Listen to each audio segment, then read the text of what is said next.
I want to thank you guys again for your support.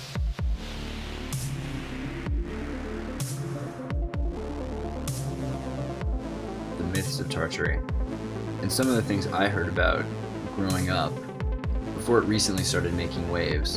And one of the oldest riddles that I heard as a child, and it goes something to the effect of, it flew on wings without feathers, sat in a tree without leaves.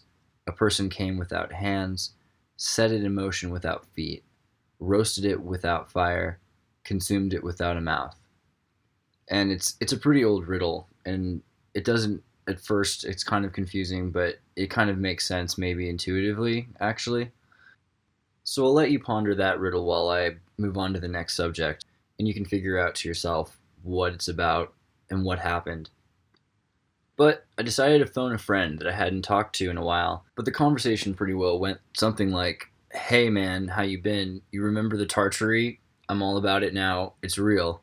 And it brought us both back. In fact, the name itself is on the tip of our tongues. It's something that we think about way too often. Way more often than you might think. We started remembering all the random books that we had that mentioned the Tartary and the conspiracy theories that we'd watched, like the Fomenko New Chronology videos that were really big in the early 2000s. But they just sort of sat on a shelf right next to David Icke with all the other sensationalist videos, like the ones that said that Jesus never existed or that nobody ever existed, due to the syllogistic fallacy that just because things are not the way that they've been told to us to have been, that they couldn't have happened at all. And I kind of think this does a disservice to history, and it's sort of throwing the baby out with the bathwater, and there's not a lot of mileage in it. And so far, I've found the idea to be entirely fruitless. But that's just me. And that really bugs everybody because it really does get to the foundation of what you believe in something and whether it's true or not, and I understand that.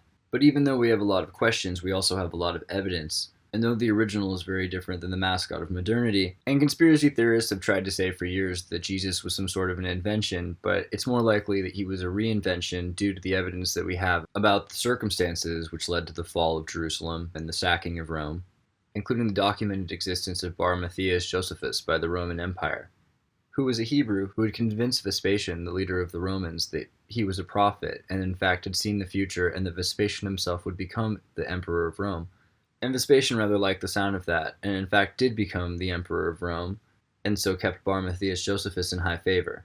But a simultaneous consequence to this was also the siege of Jerusalem, which led to the burning and the sacking of the temple, as well as the general pillaging of Judea.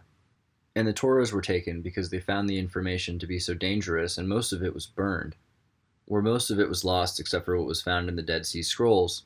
And this has led to a lot of speculation by a lot of people about the rewriting of the Torah in 70 AD.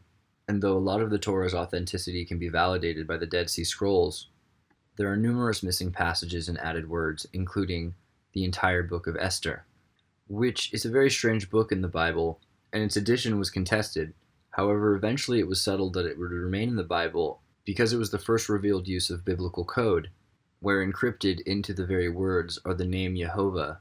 So despite efforts in order to distract from the study of the Bible over speculative concerns of its authenticity, like I said, I tend to be one who doesn't like to throw the baby out with the bathwater, and I find that there's a lot of interesting stuff in the Bible. I mean, there's tales of gyroscopic halos and giants. And these are gyroscopic halos that spin both directions simultaneously and help them levitate.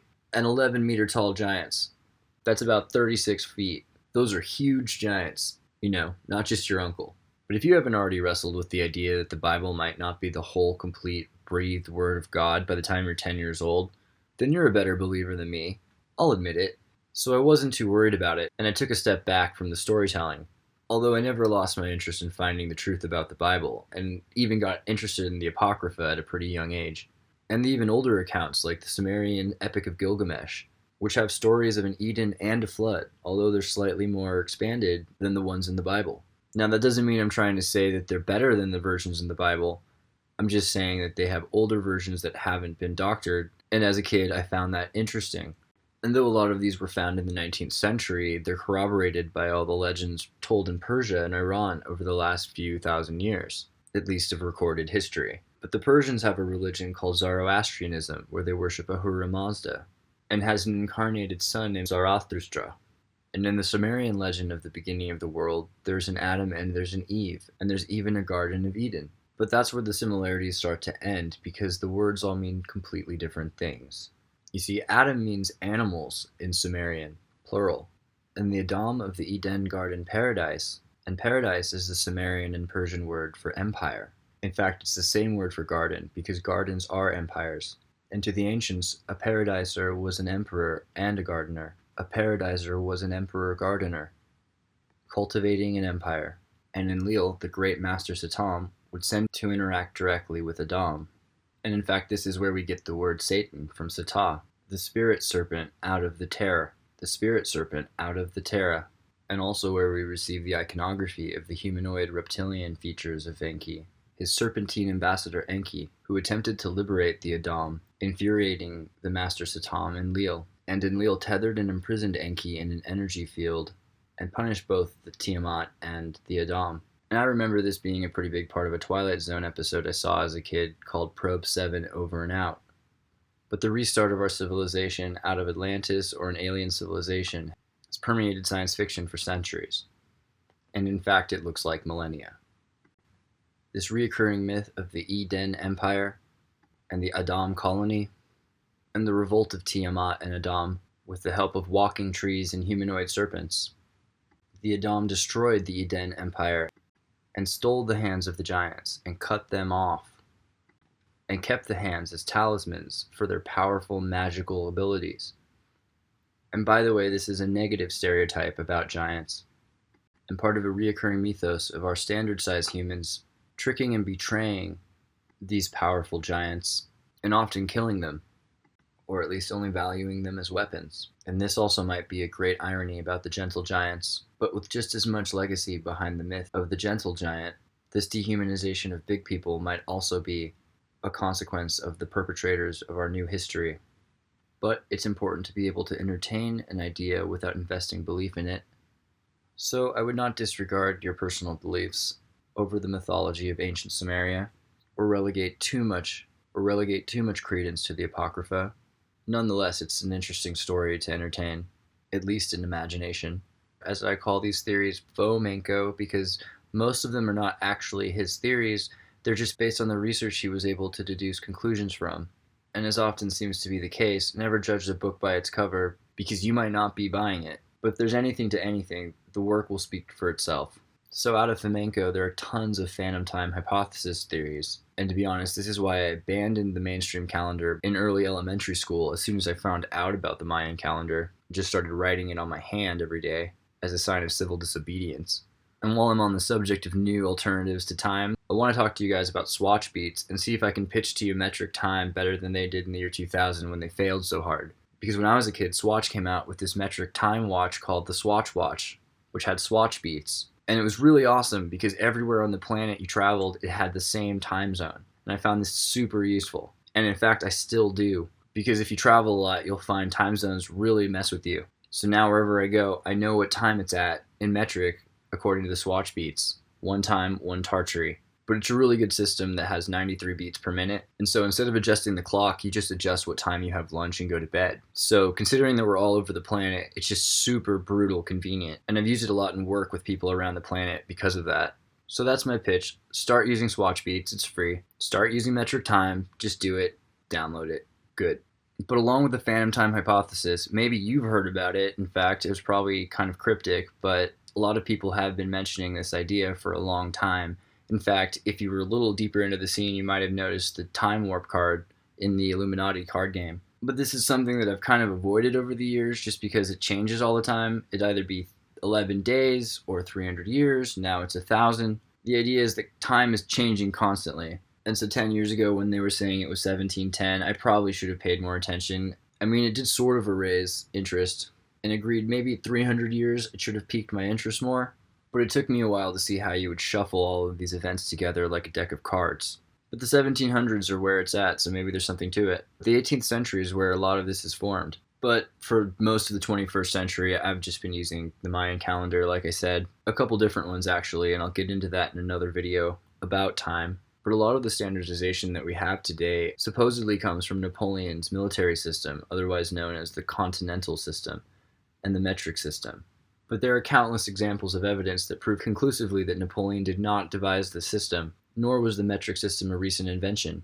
In fact, I like to call it the Hermetric system, though I get the feeling I'm not the first person to come up with that pun throughout the ages. In fact, a definitive guide to the synchronicity in measurements can be found in Scott Onstott's Taking Measure, Explorations in Numbers, Architecture, and Consciousness, which starts by taking the sacred geometric layouts in the architecture plans and analyzing their numerological values, but then further coordinates them with the divine measurements of the objects bound by natural law, which, at least according to our official scientific measurements, reveal divine or bizarre but altogether incredible symmetry that even coordinate their metrics of space with time.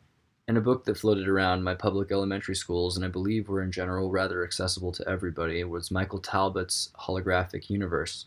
And this was some of the earliest introduction to the idea of holograms, or rather how they work, because I had a bunch of them and thought they were super fascinating. But eventually I got to make a few holograms, and the way they work is to use lasers to hit a surface from two different angles, trapping light at different spectrums through different par densities that can be observed with different refraction. In a video I put on the Patreon I think everyone should see, made by the 3 Blue 1 Brown channel, which mostly does studies in math and physics, but I found this one to be very interesting because it demonstrated the curvature of pi using the physics of a flat plane. And for anybody who studied geometry, a flat curve sounds sort of like an oxymoron, unless you really understand how math works, in which case it's the only way to describe it. The experience of the curve is actually the function of entropy from the collisions of two objects at different weight ratios. Their interaction based on their density produces a number of collisions, which invariably are represented by the number pi, at higher and higher decimals for more and more difference in weight. This algorithm for a holographic flat arch is very interesting because it expresses how we experience energy as matter through a ratio, through a spectral metric of physical bombardment. And again, if you haven't heard of the electric universe, well, it's as old as Earth, Wind, and Fire. But maybe you had to be a weirdo to be into that kind of stuff. Maybe I'm a weirdo. But where I come from, it's not that weird to be a freak. In fact, you could pretty much argue, and a lot of people do, that it's weird not to be. And we're spending all of our lives from preschool on doing all kinds of crazy stuff in California, starting with the more rigorous sciences on the meta-spirituality. But eventually, by the time you get to be a teenager, we're all about phenerogenic investigations. And my friend who I called and I were looking over our academic catalogs with classes like Magic as Technology, offered as a regular credit anthropology course, and we were laughing about how, of course, we were going to take that class, who wasn't, and then thinking probably a lot of people. But even scattered through our syllabi were books about the Tartary, often referred to as this mythical or Ottoman foreign land. But even in the books, it's pretty clear that it's a misunderstood place. And in school, we knew these Flemish Belgians who were into cartography, and they'd showed us maps of the old world that included the Tartary. But at a certain point, you reach a limit to what you can absorb. And I'll be honest, I really didn't see the value in it at the time at all, and that our daily lives were symbols of a mythology that we needed to study. And that was probably the peak of the meta-bro era. And you probably heard about this time because quinoa went up 6 times in price, and people got pretty sick of dudes talking about meta. But it was funny because as we were talking, we realized that we hadn't even realized they had ingrained in us, along with all of these other paranoias, a skepticism of the Tartary. And only now am I starting to wonder why. I mean, to tell kids in school, in college, by the way, if you ever hear of Tartary, just so you know, it doesn't exist. It's pretty intense. And he reminded me about this article that we'd seen years ago that I'd totally forgotten about the vegetable sheep of Tartary, and the people who thought lambs grew right out of the ground. And it's a kind of weird article because it talks about this mythical land of Tartary and some of its mythical creatures, including this vegetable sheep that was apparently debunked, and it hails the scientific reasoning of the Renaissance era, which it credits for making it possible to debunk the vegetable sheep of the Tartary. And if that's not enough, then goes on to compare the debunking of the vegetable sheep of Tartary to the CNN anchor's assertion that a black hole could swallow a missing plane, referring to Flight 370. And I'll just say that's amusing, but don't blame me for this one. That's just some weird kind of coincidence. But it inspired me to reflect on the story of the vegetable sheep of Tartary, which, if you haven't heard, by the way, that should have been your first introduction to Tartary as a child, that when those who came from the old country to the new world arrived, their prejudiced observations and their miscommunications led to a telephone game, which supposedly led to some sort of a misconception that there was a vegetable sheep. But eventually logic and reason concluded that there was no Tartary and there was no vegetable sheep, only instead a plant called cotton. But the vegetable sheep of Tartary has been the object of folktale and legend for generations, I even know a band called Vegetable Sheep, so the mythos is pervasive. But it's always told to be some sort of a fable and and sort of a lesson about and sort of a lesson about false things and sort of a lesson about false things. The irony being, of course, the idea of man-eating or mobile carnivorous plants is not even hypothetical. If you believe that these are the largest surviving carnivorous plants, and in fact it's been proved that the Venus flytrap is a descendant of a much larger carnivorous plant that existed in the Mesozoic period, or at least ever. And even this concept of moving plants that are mobile is neither impossible nor hypothetical. In fact, the Socratia exoryza, or the walking tree, literally grows its roots up and then detaches them as it continues to move across a field, albeit slowly, walking. So it is a fact that these giant carnivorous plants are not extinct, are not fabled, simply reduced in size and in number. Even mutations in the Bombyx mori silkworm have resulted in giant, foot-long silk moths, and scientists and geneticists have concluded that due to the anatomy of these insects, the capacity to produce much larger super insects, and the plausibility of their ancient existence is a foregone conclusion. So, be aware. In fact, one of the most common forms of counterculture alternative investigations is cryptozoology, or the study of hidden species. In fact, there is a diverse variety of unconfirmed species, which many have compelling evidence for the existence of, yet arguably nothing conclusive. However, cryptozoologists have investigated them for years, and there are even maps of these monsters across land and even across sea and lake. But what little evidence has been gathered has been shooed off as incredible and sensational, such as the Patterson footage of the female Bigfoot. However, this is something I always wondered about my whole life, why Patterson would make Bigfoot a female. I mean, I don't want to make any jokes about the size of them, but Bigfoot had boobs. I mean, that's just a really weird thing to add. I'm just saying. And weirdly enough, across the world, it fits in exactly with the stories of the Yeti. But it's a sense of realism that's just unexpected for Patterson. And so I always wondered about that. Sometimes things are so real they're not even funny. Like the platypus, which, when it was taxidermied and sent to England for zoologists to investigate and to classify, they just sent back a note saying, "This is not funny, and don't send us fake animals that you glue together again." The zoologists just couldn't handle the idea that it was a real thing. It just didn't match their 19th century interpretations of how things are and how things were. Which, if you've ever seen some of these 19th century ideas about what dinosaurs were like, or how evolution worked, it's all very flimsy and kind of silly. Or at least now we're taught so, because most of it was based on human-era evidence, such as cave drawings of giant reptiles, and inspired by the surviving legacy of the animals around them, which we certainly consider to be dinosaurs, or the inheritors from the ancestors of the Mesozoic era. But they're specifically dry and scaly creatures, terrible monsters, and in fact that's where we get their names. Dinosaurs mean terrible lizards, and all of a sudden this starts to trigger me when I hear something like that. Because let's just say there's a very deep ingrained part of me that looks at these animals as powerful beings. And power can be feared and it can be respected, but it doesn't need to be hated. In fact, in proper circumstances, it can even be admired.